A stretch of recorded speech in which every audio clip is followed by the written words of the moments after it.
योगेंद्र स्वामी ग्रंथराज परमार्थ प्रकाश में वस्तु स्वभाव की व्याख्या करते हुए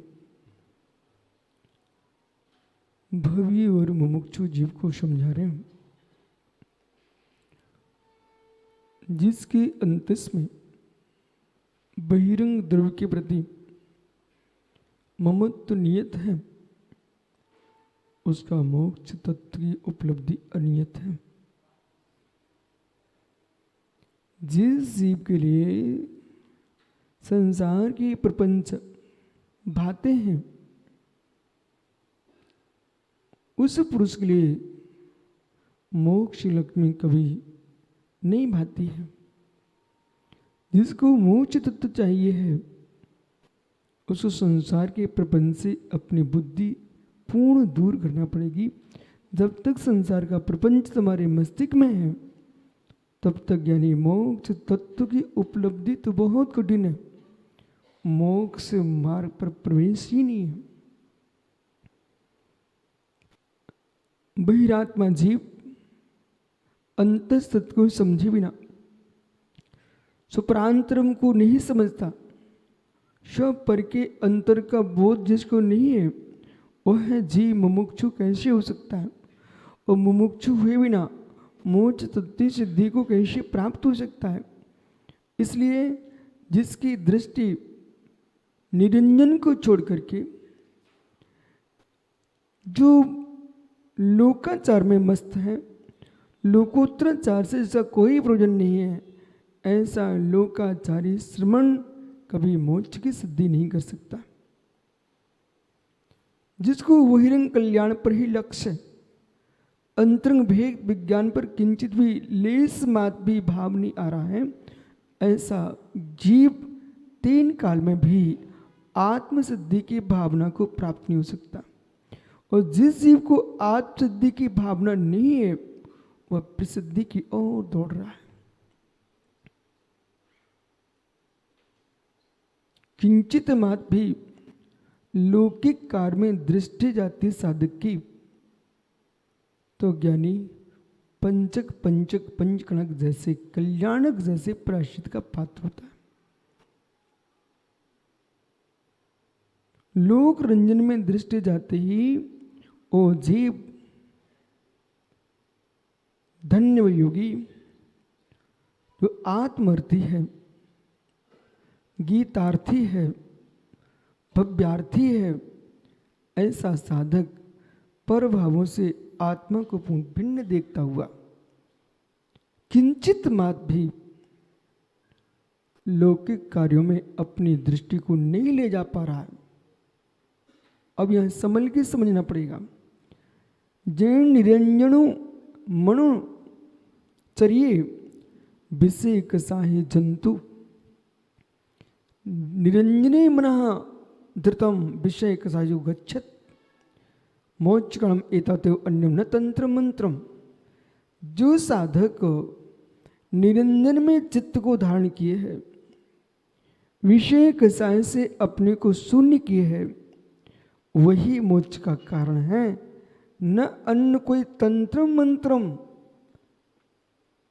तंत्र मंत्र पर दृष्टि यदि जा रही है, लौकिक मार्ग में तुम संतुष्ट हो सकते हो, लोक में आप प्रसिद्धि पा सकते हो, लेकिन आत्मार्थी नहीं हो। जो आत्मार्थी मोदी जी, वो नहीं जाएगा जगत के प्रपंच में। उसे बोध है सब छोड़ करके भी शिव को नहीं पा सका, एकमात्र यश की कामना ने। महात्मा सारस्वत जी, बालक नाना भवों में नाना प्रपंच के दर्शन जीवनी किए। यदि आप आस्तिक हो, यदि आप आस्तिक हो, इस बात को मानते हो, द्रव्य का नाश नहीं होता है। आप आस्तिक हो, पर्यांतर को जीव प्राप्त होता है, इस बात को आप मानते हो। यदि ऐसा मानते हो तो ये भी मानते हो आत्मा शाश्वत है, और शाश्वत आत्मा आज तक कितनी पर्यायों को प्राप्त कर चुका है। कोटि कोटि बार सम्राट उच्च का बालक सम्राट, तो कोटि कोटि बार ये जीव नरक का नारकी भी हो चुका है। कभी नाली का कीड़ा बन चुका है, तो मित्र कभी सोहने के सिंहासन पर बैठ चुका है। उस सिंहासन पर ही क्या, सिंहासन पर ही क्या, सोना ही बन चुका। जिस सोने चांदी को देकर के प्रकाश मोदी लोग तरसते, हाय सोना है मित्र क्यों तू त्रास खा रहा है। कितने बार तेरा सर्वांग स्वर्णमय हुआ है, मतलब एक इंद्रिय स्वर्ण धातु की खदान में तू जन्म ले चुका है। जिन जीवों ने धर्म के क्षेत्र पर श्रेष्ठ धर्मात्मा बन करके अच्छी मायाचारी की है, वे जीव हीरे चांदी मोती सोना चांदी यहां जन्म लेते एक इंद्रिय में त्रियंच होते हैं।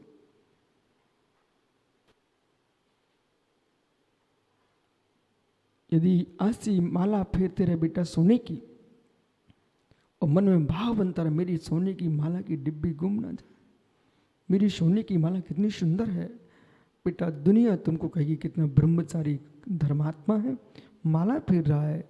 लेकिन बंद अपकर्ष काल आया, उस सोने की माला में तीव्र राग रखा रह गया।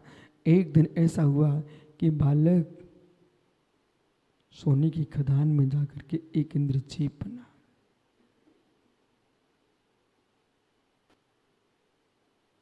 तुम तो सोने की माला फेर के मोक्ष जा रहे थे,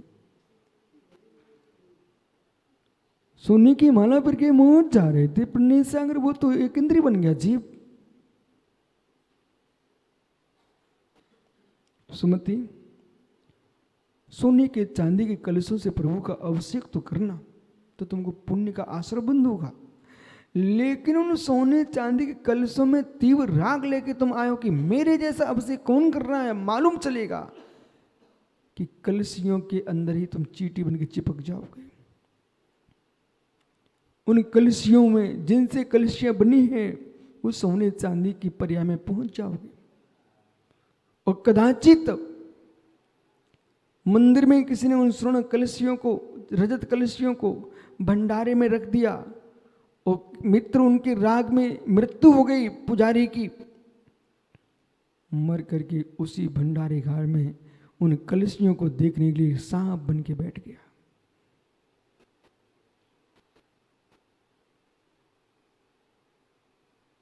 सांप बन के बैठ गया। मालूम चला कि दुनिया तो उसके पर्याय के लिए चंदन की लकड़ी से सुहा कर रही थी, संस्कार कर रही थी, और वो जीव जो है खजाने में नाग बना बैठा था।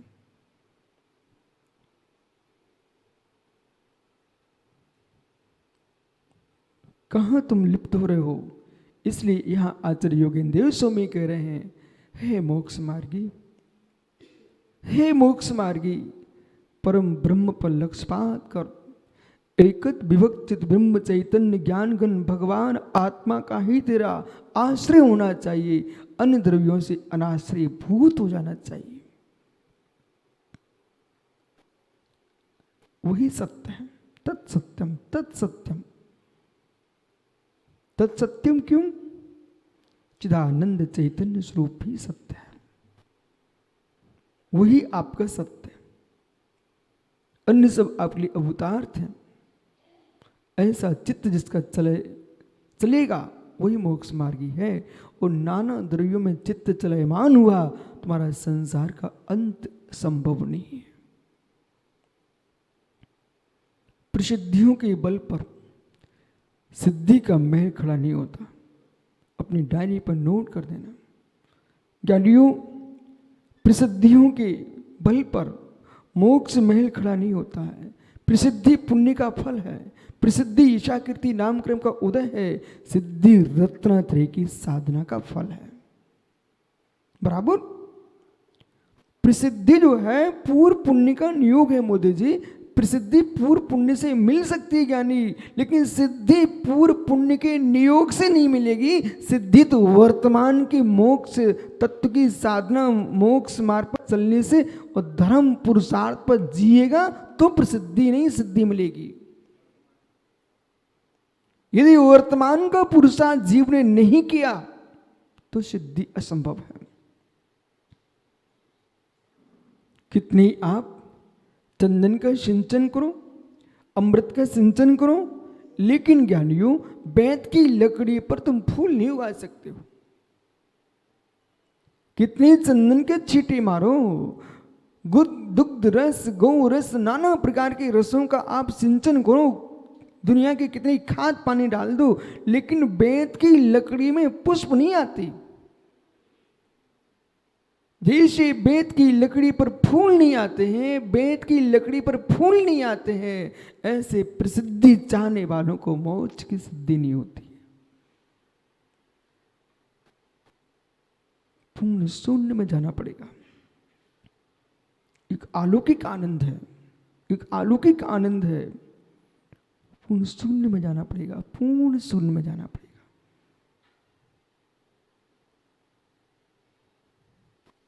जैसे बोलते ना पीड़ित सागरी, किसी व्यक्ति को कड़वी औषधि चलाना है तो धीरे से वैद्य कहता, बेटा तू एक काम कर, आंख मीच के तू खा ले, एक बार तो खा ले।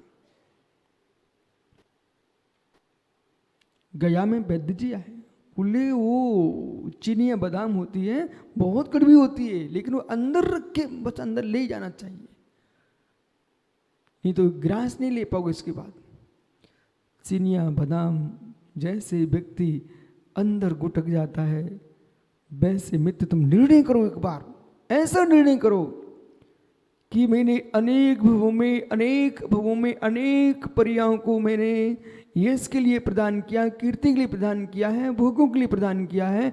अब मैं वर्तमान के इस पर्याय को एक बार विचार की लेता हूं, पूर्ण निश्चिंत शून्य करके इसे पूर्ण करना चाहता हूं। विश्वास रखना, जहां तुम एकाकी में लीन हो जाओगे वहां देवताओं की भीड़ लग जाएगी। मनुष्यों को छोड़िए, देवों की भीड़ लगेगी तुम्हारे चरणों में, देवों की भीड़ लगेगी, 100% लगेगी। जो तीर्थंकर जिनेश्वर देव निसंग निष्प्रय होकर के संपूर्ण भूतल का साम्राज्य पद का परित्याग करके दिगंबर मुनि हुए हैं, एकांत जंगलों में प्रवेश कर गए मित्र, वहां पर जैसे केवल ज्ञान होता है, देवों की भीड़ लगती कि नहीं लगती? केवल ज्ञान कल्याणक मनाने के लिए स्वर्ग के देवता आते कि नहीं आते हैं? व्यवहान जंगल में समोषण की रचना हो जाती है, गंधकुटी लग जाती है, समोषण लग जाते हैं।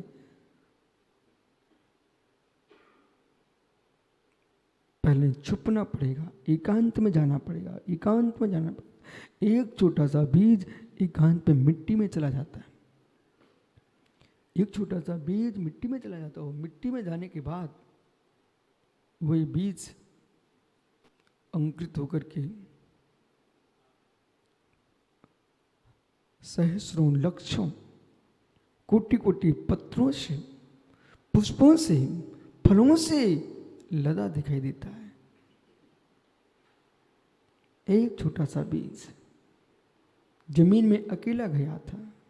प्रकाश भैया बराबर है कि नहीं? एक बीज एक आम की गुठली क्यों ना हो, जमीन में अकेली गड़ी हुई थी, किसी को नहीं था मालूम। अंकुरित होती है, पल्वित होती है, पुष्पित होती है और हजारों लाखों फलों से लदा वृक्ष होता है। जब जमीन में थी तब कितनी थी? एक थी अकेली। ऐसे धर्म ध्यान की जमीन में आप अपने आप को अकेले गाड़ लीजिए, विश्वास रखो, आपके पास कैवल्य ज्ञान के पुष्प खिलेंगे, मोक्ष का फल लगेगा। आपकी समूषत्व गंधकुटी में लाखों लाखों प्राणी एक साथ तुम्हारी दिव्य देशना सुनेंगे। आप सोचते थे, गुरु ने कहा मत करो शाम में सारी दुनिया से बातें, एकांत में साधना करो, तब लगता है कि क्यों मना कर रहे हो। जब केवली बनोगे और लाखों लोग तुम्हारे सामने होंगे, आप गंधकुटी में होंगे, तब आपको याद नहीं केवल में झलकेगा कि गुरु की बात सच्ची। जो एकांत में जाता है वो अनंत को प्राप्त होता है, जो अनंतों में छिपता है उसका अस्तित्व मिटता है। एकांत में जाओ, एकांत व्रतरूपा, एकांत व्रतरूपा क्रमचार शून्य एकांत व्रतरूपा मनून मुनि नाम आलोकी वृत्ति। आचार्य पूज्यपाद अमृतचंद स्वामी ने प्रसाद दीपा ग्रंथ में लिखा, एकांत व्रतरूपा कर्मव्रताचार, कर्मव्रताचार यानी पापाचार से शून्य निर्गंत मुनियों की एकांत की वृत्ति जो है आलोकी है।